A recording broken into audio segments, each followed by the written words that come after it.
with Boomerocity, and I've got a fun little interview for you today. As always, I am interviewing this episode Steve Rothery of the prog rock group Marillion. And how fun is that? Of course, Marillion's been around for quite a while, and Steve is their guitar player, and he has teamed up recently with Thorsten Quaeschning of Tangerine Dream, and they have come out with a great new project called Bioscope. It is phenomenal. It's all instrumental, and it sounds like great movie or TV music, and very just it'll engulf you, let's put it that way. And I'm told that if you listen to it with via Dolby Atmos, it will blow your mind. I've yet to hear anything through that system, but I sure look forward to doing so someday. But this is an amazing album that you'll definitely want to add to your collection, especially if you're a Marillion or Tangerine Dream fan. This will meet and exceed all expectations. So while you're listening to this great interview with Steve, and he was over in the UK when we did this interview, would you please hit like? And if you're not already a Boomerocity subscriber, would you go ahead and hit that subscribe button too? Won't cost you a dime, but it sure helps us out a lot, and helps us keep doing what we're doing here. So without any further ado, here's my first of what I hope are many more interviews with Steve Rothery of Marillion. Until next time, this is Randy Patterson with Boomerocity. Take care. Steve, where are you clicking in from? I'm in my studio at home. In the UK, correct? Yes, just it's about an hour and a quarter northwest of London. Nice. I've never been to England. I hope to make it there someday in my travels, but I've made it as far as Switzerland. I guess they didn't want to let me out of the country. So, well, Switzerland's a lovely place. Yeah, it is. I'd love to go back. It's been a lot of years since I've been there. So, well, Steve, before we get into talking about this great new album of yours, I want to thank you first of all for taking the time to chat with me, and secondly for all the years of music that you've provided, man. Some great heavy duty stuff there. So thank you very much for all of that. Thank you. Yeah, no, 46 years this year since I joined the band. So that's pretty good going, really. Yeah. So you think it might work out? Yeah, I don't think I'll have to get a proper job anytime soon. Well, I love the new album. I definitely picked up your vibe on the whole thing, but is definitely a very remarkable album, and I'm excited to talk with you about it. Tell me a little bit about it. What or who initiated that? Because you were working with Thorsten on there, and so it became a team effort with you. So tell me how that all came about. What got you guys interested in working together on it? Well, we both did the Cruise to the Edge in 2014. And I mean, I'd listened to Tangerine Dream growing up when I was 15, 16, Ricochet and Stratosphere albums. Thorsten, who's a big Marillion fan, came to see our show in Berlin at December 2018. And we arranged to meet up for a coffee, and we just chatted and said it might be interesting to try working together one day. So I actually flew to Berlin the following February just for a couple of days to sort of see how it would be. And it felt quite promising. But it was only the year after that, in the March of 2020, when Thorsten was over for some solo shows in the UK, that we got together at the Marillion studio, and we had an afternoon jam in there, which went really, really well. Lots of great ideas. Then the pandemic happened and the world stopped for about a year and a half. But then by December of the following year, I'd started this thing of flying to Berlin for like 5 or 6 days at a time, usually in December, and we'd just start developing the ideas, really. What did you find that there was synergies between you two, or was it something where you both appreciated each other's talents, but it took some some effort to get the two styles to blend together? Not On really. It was pretty effortless from the first note. I found what he did incredibly inspirational.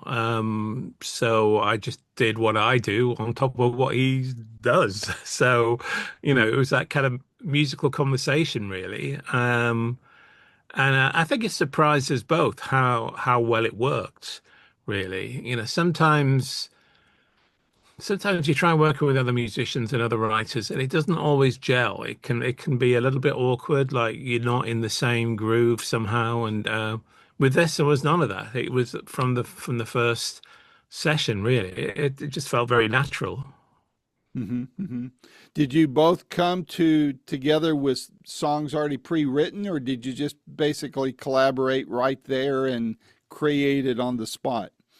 It was all created on the spot, really. Wow.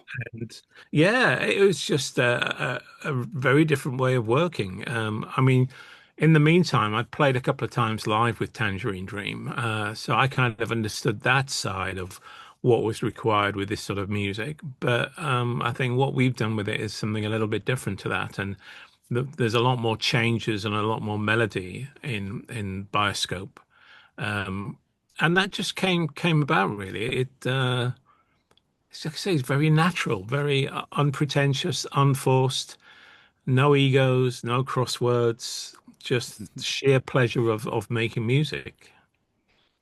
It seems like for me, and I don't know if you would attest to this by your own experience or what you've witnessed, but it seems like years ago, I mean, you brought up egos. It seems like, in other bands and such, I don't know what it's been like for you, but it seems like in other bands, egos, if they weren't checked at the door, it usually created problems in the creative process, and it would be chalked up to being just part of the process. Is how the sausage is made, as the old saying goes. But it seems like these days, especially people of our generation, the baby boomer generation and such, it seems like I'm hearing more and more that everybody's getting along well together for the most part, and that conflict is the exception instead of the rule, and that there's a lot of great stuff happening as a result of that. Would you agree with that? I think so. I think as you do get older, you get more perspective. I think when people are maybe kind of up until their 40s, really, are just too wrapped up in themselves, or some people are, usually singers. Um, that it makes it, difficult to have that completely relaxed attitude because, when you're a musician, you play your instrument, you do your job. But I think for singers, it demands so much more from them, sort of psychologically, and maybe in a way they give a lot more. But because of that, I think they're quite vulnerable a lot of them, sort of emotionally, and yeah, that can manifest itself in different ways. But yeah, I mean, it's one of the joys of making instrumental music. Yep. You don't have to deal with lead singer syndrome, right? So Exactly. And also, it's very difficult when you decide to work with a singer. I mean, if you like on a solo project, you're like, is it the right voice? Do they have great pitch? Have you got the right lyrics? Is the key of the song right for the singer? How long are you gonna have to spend editing their performances? It's loads and loads of different things. Where with this, you just go in a room and create.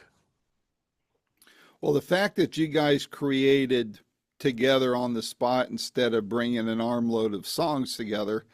I mean, I'm not a musician, but I've taken music theory in my youth, and so I have an appreciation. I was in concert choir in high school, so Oh, cool. I have a very tiny idea of some of this stuff. But for you guys to get together, I mean, this album's got a lot of great music on there. It's not like four very long songs. It's a bunch of different music on there, and Absolutely. I mean, that's remarkable that you guys created it together, essentially on the spot. Is that a rare occurrence for you to do that, or is that something that you're used to doing? Well, I tend to write a lot in that kind of way. But I don't think Thorsten, maybe he is, but not in quite this, ever developing new things coming out of it all the time, adding, editing, just sort of transforming it over a period of time, really. But it's a great way of working. I mean, I've always sort of improvised a lot with what I do in Marillion and my other projects. It's just the way the subconscious mind works. If you have the musical knowledge, you're not necessarily thinking through the theory of what should I do here. It's just instinctive. Yeah, yeah, I could see that. The album has a very cinematic feel to it, and I know that Thorsten's work has had a lot to do with, he done a lot of work in the film and Yeah. TV industries and such. Did is this cinematic feel mostly because of where he's coming from, or do you feel like you equally influenced it in that direction the same way? Yeah, no, I think we both equally influenced that really. I think as the ideas developed, you got this sense of a very sort of cinematic soundscape that we were both creating. And that kind of informed the choices when it came to naming the project and naming the tracks, because it was like loads of little soundtracks, to movies that hadn't been made yet. Hmm. And what was fascinating, we had a Dolby Atmos playback last week in London, and Mm. we have a great guy in the UK, Patrick Dunn, who has done computer generated videos for all the tracks apart from one called the title track Gento, which my daughter did. But it all looked absolutely fantastic. And to see it while listening to the Dolby Atmos surround mix was, an incredible experience. Very, very immersive. I've heard that, and I'm glad you used that word because a couple weeks ago I interviewed the new singer for Foreigner, Luis Maldonado, and he was talking about Dolby Atmos, and he said, "Man, I want one of these for my home." And then he found out how much it would cost to do. Yeah. But I And yeah, asked, I've not experienced listening to anything that way in the same kind of environment like you're talking about. And I asked if it was immersive, and he kind of went a little bit different direction on that. But the way you describe it, I mean, it just sounds like it just hits you from every yeah, conceivable angle to the human body as well as the ear. Is that a fair way of yeah. putting it? Yeah, it's like the way I can describe it is you're inside the music and the music is happening in this whole 360-degree, not only like a 5.1 surround, but like the height dimension as well. So it is just really, yeah, it's an incredible experience. I mean, it's a shame that it's such an expensive setup, really, and also I don't think many wives would appreciate you drilling holes in the ceiling to put the speakers there, really. Uh, but I mean, there's the Apple's immersive audio, which is a similar kind of system on headphones and iPods, so you get some of that sense of spatial distance. But yeah, I mean, if I could afford it, I'd have one at home. Well, I was talking to two men who wrote a book on the record plant, the three recording studios here in the States. And they were talking about how there was always this push and this search and this drive to have the best possible sound. And I brought up, this Dolby Atmos, and I asked them, and I'll ask you the same question. Do you think we'll ever get to the point where we'll say, okay, sound development is no longer needed. We have reached the ultimate level of being able to listen to sound. Will we ever get there, in your opinion? I think Dolby Atmos really is the end of the road as far as I can see. I can't imagine what else you could do to make it more of an involving experience. Uh, I mean, obviously, it's something that evolved from the cinema surround sound system, and that's probably the way most people are ever going to experience it, really, unless you get a chance to go to a playback in a studio go to visit your rich friend who has this amazing $50,000 setup in one of his cinema rooms, and then Yeah, one of y- them, yeah. yeah, um, but it is no, it's incredible. I mean, I was very cynical when it was kind of first launched because it just seemed like another way of the record companies selling you the same album again. Yeah. They've done it from the first CDs to the remasters to the high resolution audio version to the 5.1 version, and now we have Dolby Atmos. So put your hand in your pocket; it's going to be expensive. Or walk backwards out the door, right? So Yeah, yeah, one of the two. Listen to your wife. did that's right. You better. So Yeah, yeah. did you and Thorsten have a certain kind of movie type or a certain kind of video in mind when you guys were writing these songs? I know for me as a creative writer of not music, but just stuff to read, I might have a certain audience in mind. I picture certain people that oh, that person might appreciate the way this is worded. So, did you guys have any type of genre of film or TV or video in mind when you were putting this together? The only direction that I gave to Thorsten was when we were writing Gento. I wanted something in 7/8, but I said it'd be good to have something that was like a journey, a bit like that bit in Risky Business on the train, which Hmm. is Tangerine Dream to the music, funnily enough. So he kind of understood where I was coming from. So that was the only thing, really. I mean, I love film soundtracks. Everything from Ry Cooder's Paris, Texas soundtrack, yeah, to Vangelis's work, and especially Blade Runner. Um, a lot of Hans Zimmer stuff's amazing for the Nolan films. So yeah, no, that I find that in a way, I suppose, more consistently inspiring than a lot of music you hear from bands. I mean, you have your favorite bands. Usually made three or four outstanding albums and a few not quite so good. Um, but great soundtracks seem to have a different aspect to them, really. Maybe because the aim isn't to stand up on their own 2 feet as an artistic statement. They just do the job, complementing the images. But yeah, it's always been a big influence on me, even when I was young. Some of the first albums I bought were kind of soundtrack albums. Ah, which ones? What is Um, your most favorite? Well, John Barry, he's the Bond themes, Mhm. and there's an English composer called Ron Goodwin that did a lot of the war movies, Battle of Britain and 633 Squadron. And I think he might have done the music for the beginning of Where Eagles Dare. Amazing, Wow. amazing clip where this three-engined German plane is flying through the Alps, and it's this incredibly pulsing, dramatic music. So that's yeah, that kind of thing has sort of resonated with me, yeah, since I was young. Wow. How long did the album take for you guys to make?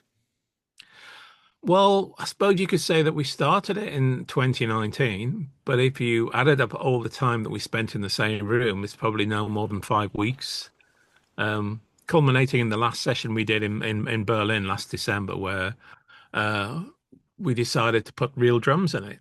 And we kind of looked around for which drummer we might want to use. And a friend of mine had recommended Alex, and we loved his work with Elbow. And yeah, Thorsten flew across to London in March, and we went to Alex's studio for a couple of days, and he did the whole album in 2 days. An amazing performance. In fact, he's playing with us when we play live in December. Alex is coming on the road with us, so that's very exciting. Cool. How was this album most different for you to put together compared to everything else you've worked on? Having a partner that you absolutely trust and who you see things the same was yeah, it was really quite a pleasant experience. The only thing that And this isn't really a negative, it's just how he is. It's Thorsten sometimes is not one of the world's great communicators. So you'd kind of send him emails or WhatsApp messages and nothing would happen for like days or sometimes weeks. You know, it's like tumbleweed blows past and that occasionally could be frustrating, but that's the only my only gripe in all the time I've worked with him.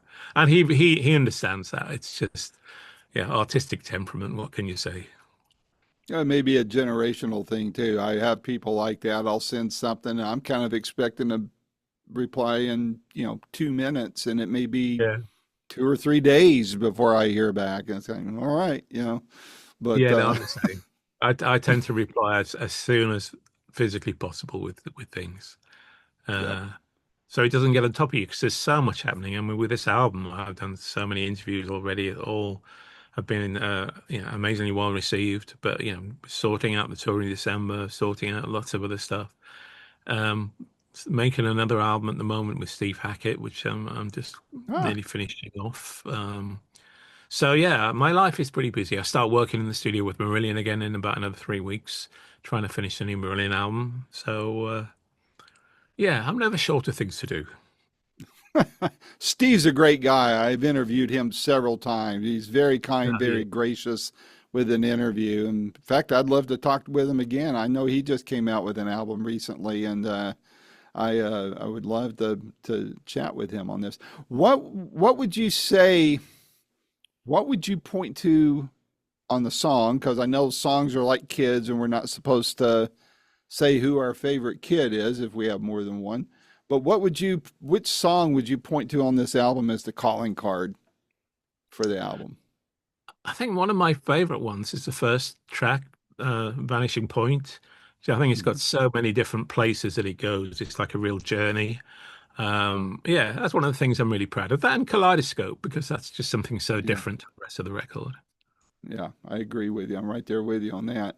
What has been the preliminary buzz on this? I know the album hasn't dropped yet, but people Oh, like it's such as myself and your family and friends have heard it. So what are you hearing back so far? the response has been overwhelmingly positive. I sent a download to Dave Megan, the producer that we use a lot of the classic Marillion albums, and he absolutely loves it. He said he's been playing it on repeat, and he said it's very great to work to, and yeah, so that was a great compliment from him because I respect his opinions. Um, Mhm. so yes, so far everyone absolutely loves it. Well, good, good. I'm glad to hear that.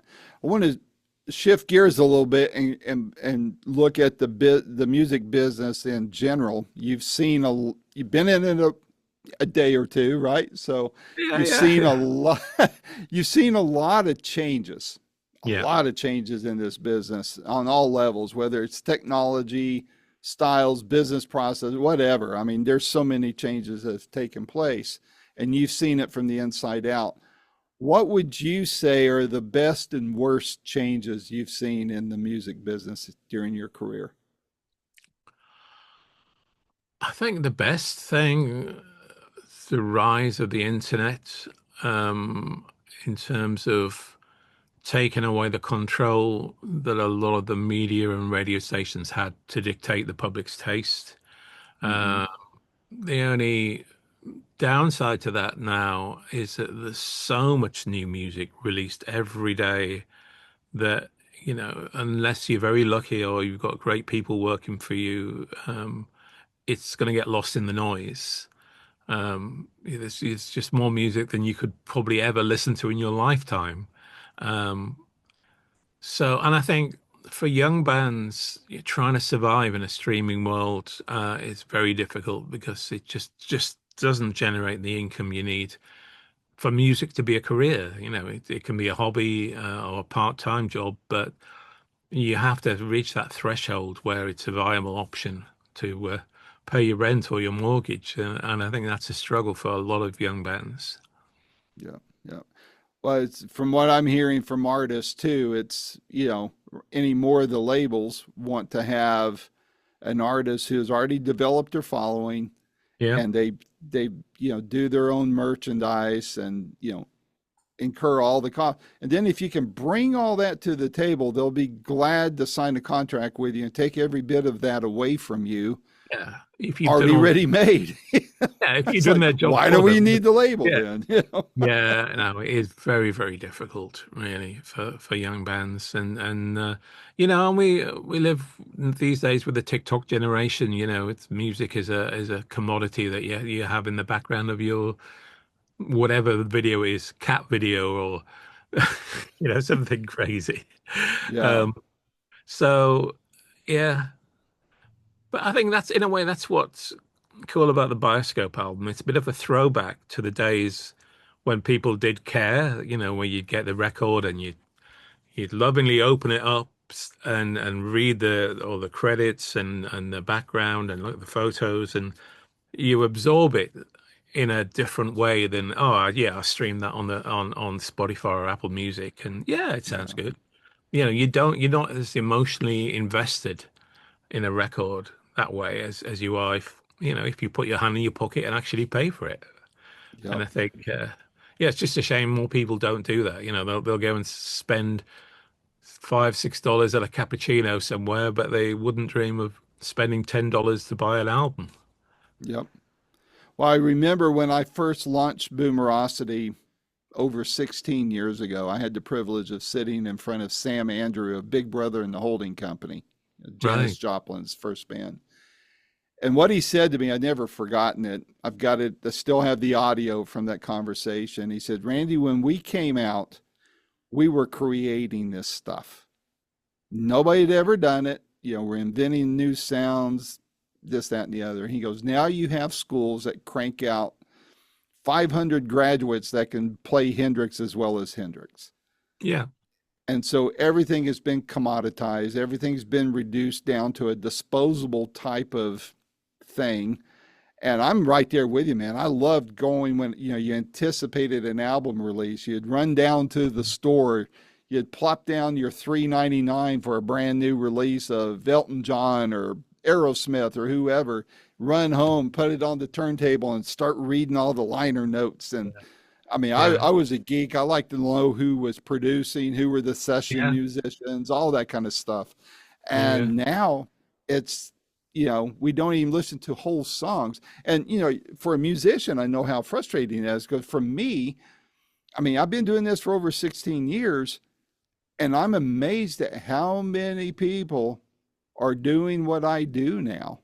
Mm. And it's hard to get attention, even, from my side of the microphone. So I recognize the challenge. You guys, even at your level and already being known, it's still a challenge to try to get people to, as you say, put their hands in their pockets and come out with a buck or two to Yeah. support bands. And I think it's really has turned around these days that it's all about the live performance. If you have a reasonable fan base, you can do quite well live. But getting to that point again, it's like, how do you get to that tipping point where you're playing to a large enough audience to justify you starving or or your children Yeah. starving? Um, yeah, no, it's a difficult situation, really. I mean, one of the things I did in recent years is a thing called the British Guitar Academy, where I've had some of the top UK players, and we do like a masterclass and a talk. Hmm. Um, and a lot of it wasn't really about the technical side. It was about why you should play a certain thing. And it comes down to playing what the song requires, not wanting to show off your amazing chops, your ego. And it's like you got to learn the lesson, play what the song needs, play what makes the song better. And that's, I think, a lesson that a lot of people could still learn. Yep, I agree. There's enough shredders out there, aren't there? I mean, okay, Yeah, so you can get lost in the notes, and I realize it's kind of like in the movie Amadeus. The king said, "You played too many notes," and yeah, Amadeus said, "Well, which ones would you like for me to remove?" yeah, But yeah, but at the same time, like you said, I think a true artist, a true musician, has a feel for what's needed, and yeah. they play the exact notes, nothing more, nothing less. I mean, shredding can be spectacular, mainly to other guitarists. But they're the ones that are going to really care. But players who play with emotion and passion and atmosphere and melody, they're the ones that people will go away, you know, touched by or singing the melodies in their head. Um, Hmm. that's the beauty about music is it has that emotional kind of connection with you. And I don't really shredding. It's a spectator sport. But it's not something that will necessarily connect with your emotions. Who's commanding your attention these days as a guitarist? Oh, I tend to still listen to a lot of the classic guys. Actually, it's been really interesting actually working with Steve Hackett because the stuff we've done together, it's all instrumental. Again, it's a little bit cinematic, but it's some of the best playing I've heard from him in a long, long time. It's absolutely amazing some of the stuff that he's done. Um, so that's been a really gratifying experience for me. But other than that, I mean, the late great Jeff Beck was someone that never ceased to amaze me, really. I mean, you watch that live at Ronnie Scott's concert, and just phenomenal, really. Yeah, yeah. It's and it makes you wonder what's going to happen after this. One thing speaking of that, I'm just curious, what are your thoughts about AI and how it's going to impact the music industry? Because my concern is, you know, coming from a different direction, all these big, deep pockets of money are buying up all these music catalogs on one Yeah, side of things. And then you have AI coming in from another. I mean, probably after you and I are dead and gone, I could see where those two things start meshing together, and then they can do whatever they want with those catalogs and AI and recreate and whatever. yeah. Well, Does yeah. it get Oh, lost? we're fast approaching those days. I mean, Spotify creates its own AI tracks and feeds them to people because they don't have to pay the artist royalty, even though that's so tiny. I mean, AI, there's some very useful production tools for AI in music. But the danger is, if AI gets sophisticated enough that you can train it to recreate literally anything, so well, write me a new Beatles album um, or the new Pink Floyd album, and it can do something. It can analyze and compute all the factors involved in that to give you something that if you didn't know better, you wouldn't know really. And I think that's quite a Yeah. scary thought. But having said that, I can't imagine AI doing what we've done with this Bioscope album because it's just too weird, really, in terms of how the two of us interacted and how the ideas developed. I don't know. I suppose there's nothing impossible when it comes to that, but yeah, it's a strange time. But the scary thing is if generations grow up and listening to AI music is just as good for them as listening to proper music. Mm, yeah. Well, I hope that happens after we're gone because Yeah, I don't want me I don't too. want any part of that. So Yeah. so what's on your radar for the rest of the year? And support plan. You mentioned some shows, things like that. What's on the agenda for Uh, 2025? Back in the studio with Marillion on August the 12th, carrying work on the new album.